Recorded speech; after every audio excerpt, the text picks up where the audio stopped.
Everyone, मेरा नाम है कामिनी सिंह और आप सभी का एक बार फिर से स्वागत है मेरे YouTube चैनल पर। आज हम पढ़ने जा रहे हैं एक बार फिर से जीवन की मौलिक इकाई। ये इसका भाग 2 है, पार्ट 2 है। पार्ट 1 हम ऑलरेडी कर चुके हैं, तो आप उसको जरूर देखें। इससे पहले मैं यहाँ पर लिंक दे दूंगी ऊपर और आप उस पर क्लिक करके पहले पार्ट 1 देख लीजिए, जो कि इंट्रोडक्शन वाला पार्ट है। पार्ट 2 अभी हम शुरू करेंगे, तो बिना टाइम वेस्ट किए चलिए शुरू करते हैं।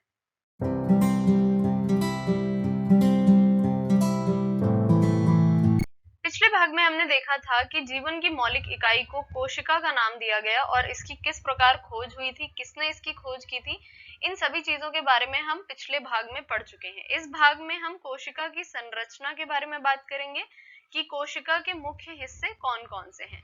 तो कोशिका के मुख्य 3 हिस्से हैं।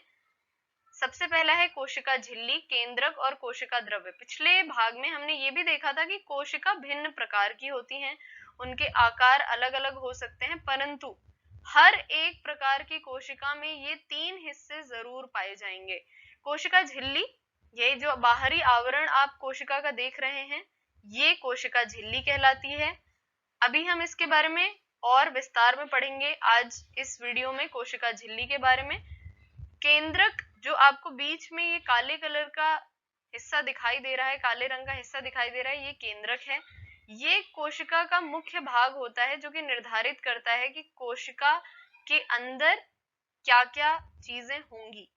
और ये जो बीच में आपको खाली हिस्सा सफेद रंग का दिखाई दे रहा है, ये असल में खाली नहीं है। यहाँ पे एक तरीके का द्रव्य पाया जाता है जिसे हम कहते हैं कोशिका द्रव्य। तो ये 3 हिस्से आपको जरूर याद रखने हैं, कोशिका झिल्ली, केंद्रक एवं कोशिका द्रव्य। लगभग सभी कोशिकाओं में ये तीनों हिस्से पाए जाते हैं, मैंने आपको ऑलरेडी बता दिया है। अब हम सबसे पहले, जो कि सबसे पहला मुख्य भाग है कोशिका झिल्ली, इसके बारे में विस्तार में पढ़ते हैं। सबसे पहला जो मुख्य भाग है उसके बारे में पढ़ेंगे, जिसे हम कोशिका झिल्ली के नाम से जानते हैं। इसका दूसरा नाम प्लाज्मा झिल्ली भी है। अब इसके मुख्य पॉइंट्स देख लेते हैं। सबसे पहले यह कोशिका की सबसे बाहरी परत है, जैसा कि मैंने आपको चित्र में बताया था कि ये जो बाहरी हिस्सा है ये कोशिका थी हमारी, ये जो बाहरी हिस्सा है ये कोशिका झिल्ली या फिर प्लाज्मा झिल्ली के नाम से जाना जाता है। तो ये इसकी सबसे बाहरी परत है। यह कोशिका के घटनों को बाहरी पर्यावरण से अलग करती है। बाहर का पर्यावरण ये हो गया, कोशिका के अंदर का पर्यावरण ये, तो ये दोनों को एक दूसरे से अलग करती है। प्लाज्मा झिल्ली लचीली होती है, यह प्रोटीन तथा लिपिड की बनी होती है। यानी कि ये सवाल बहुत बार पूछा गया है कि प्लाज्मा झिल्ली जो है वो किस चीज की बनी होती है, तो आपको याद रखना है प्रोटीन की तथा लिपिड की बनी होती है। लिपिड और प्रोटीन से मिलकर हमारी प्लाज्मा झिल्ली बनती है। यह कुछ पदार्थों को अंदर अथवा बाहर आने जाने देती है, यानी कि कुछ पदार्थ जो हैं वो कोशिका से बाहर निकल सकते हैं और कुछ पदार्थ कोशिका के अंदर जा सकते हैं बाहर से, ये उन्हें आने जाने देती है।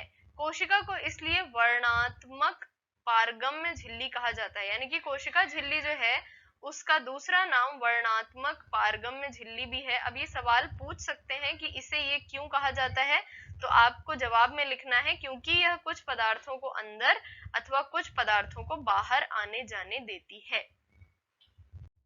अब जब हमने पढ़ लिया है कि कोशिका झिल्ली के बारे में कुछ पॉइंट्स, अब हम देखेंगे एक नई चीज जिसे कहते हैं विसरण। विसरण क्या है? विसरण एक तरह की प्रक्रिया है जिससे जो कुछ है, जैसे कि कुछ गैसें हैं जैसे कि CO2, O2 या फिर पानी, ये सारी चीजें सेल के अंदर तथा सेल के बाहर जा सकती हैं। किस प्रक्रिया के द्वारा? विसरण प्रक्रिया के द्वारा। पदार्थों की गति उच्च सांद्रता से निम्न सांद्रता की ओर होती है। ये बहुत मुख्य चीज है जो आपको याद रखनी है। उच्च सांद्रता का क्या मतलब है? मान लीजिए यहाँ पर हमारा सेल है और यहाँ पर बाहर का वातावरण है। मान लीजिए बाहर पानी ज्यादा है और सेल के अंदर यानी कि कोशिका के अंदर पानी कम है, तो कैसे, कहां से कहां गति होगी? उच्च सांद्रता, यानी कि पानी की सांद्रता बाहर ज्यादा है तो पानी बाहर से अंदर की ओर जाएगा, यानी कि उच्च सांद्रता से निम्न सांद्रता की ओर जाता है। अब इसी में 3 प्रकार के विलयन होते हैं, तीन प्रकार कौन कौन से? सबसे पहला है अल्प परासरण दाबी विलयन। अल्प परासरण दाबी विलयन के बारे में पढ़ते हैं। यदि कोशिका को तनु विलयन वाले माध्यम में रखा जाता है। अब तनु विलयन वाले माध्यम का क्या मतलब है ये हम देखेंगे। तो जल परासरण विधि द्वारा कोशिका के अंदर चला जाता है। तनु विलयन का मतलब है कि बाहरी वातावरण में जो पानी की मात्रा है वो अधिक होगी। जो विलयन है वो तनु है, यानी कि उसमें पानी ज्यादा है, तो जल परासरण विधि द्वारा कोशिका के अंदर चला जाएगा। जैसा कि मैंने अभी आपको बताया था, यदि बाहर पानी ज्यादा होगा और अंदर कम होगा तो उच्च सांद्रता से निम्न सांद्रता की ओर वो जाएगा, यानी कि पानी जो है वो कोशिका के अंदर जाएगा। इसे हम क्या कहते हैं? ऐसे विलयन को हम अल्प परासरण दाबी विलयन कहते हैं। अब होगा क्या? यदि पानी बाहर से अंदर की ओर आ रहा है तो क्या होगा? हमारी जो कोशिका है वो फूल जाएगी।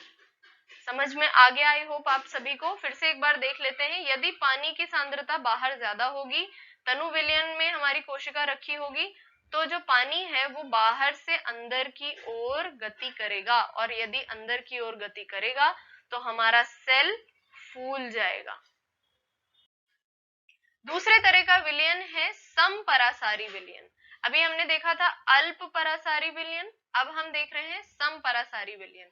इसमें क्या होगा? इसमें होगा यदि कोशिका को ऐसे माध्यम विलयन में रखा जाए जिसमें बाहरी जल की सांद्रता के ठीक बराबर हो, यानी कि बाहर जो जल की सांद्रता है ये और अंदर जो जल की सांद्रता है वो बराबर हो, तो कोशिका झिल्ली से जल में कोई गति नहीं होगी, यानी कि ना ही वो अंदर की ओर आएगा ना ही जल बाहर की ओर आएगा, क्योंकि दोनों की जो सांद्रता है वो बराबर है। और हमने क्या कहा था? उच्च सांद्रता से निम्न सांद्रता में ही गति होगी। अब बराबर होगा तो कोई गति नहीं होगी। इसे समपरासारी विलयन कहा जाता है। अब होगा क्या कि आकार में कोई परिवर्तन नहीं होगा, यानी कि कोशिका का जो आकार है वो यदि पानी ना अंदर आया ना बाहर गया तो क्या होगा? कोशिका का जो आकार है वो वही का वही रहेगा, ना वो फूलेगी ना वो सिकुड़ेगी। इसे हम क्या कहते हैं? समपरासारी विलयन। अभी हम दो देख चुके हैं, तीसरा है अति परासारण विलयन, यानी कि अल्प हम देख चुके हैं, सम हम देख चुके हैं। अब हम बात करेंगे अति की। नाम आप याद रखते जाएंगे तो आपको अपने आप उसका क्या है, कोशिका के अंदर पानी जाएगा बाहर आएगा, किस तरीके में क्या होगा आपको अपने आप समझ में आ जाएगा।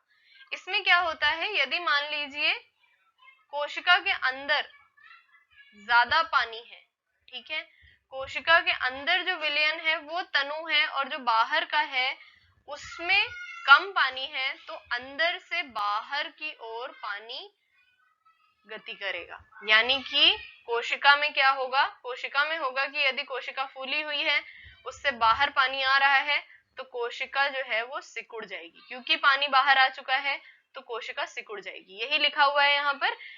इसमें कोशिका जो है वो सिकुड़ जाती है, अंदर पानी ज्यादा होगा बाहर पानी कम होगा, और इसलिए अंदर से बाहर की ओर पानी गति करेगा और जो हमारी कोशिका है वो सिकुड़ जाएगी। तो आई होप आपको ये तीनों समझ में आ गए हो, अति, अल्प और सम। आप एक बार इसको फिर से पढ़िए, कोशिश करिए फिर से पढ़ने की, आपको जरूर ये अच्छे से समझ में आ जाएगा। अगर आपको वीडियो पसंद आया है तो इसे लाइक जरूर करें, कमेंट करके बताएं कि कैसा लगा वीडियो, और अपने फ्रेंड्स के साथ शेयर करें जो भी इस बार 9th क्लास में हैं और घर से पढ़ाई कर रहे हैं। Thank you so much.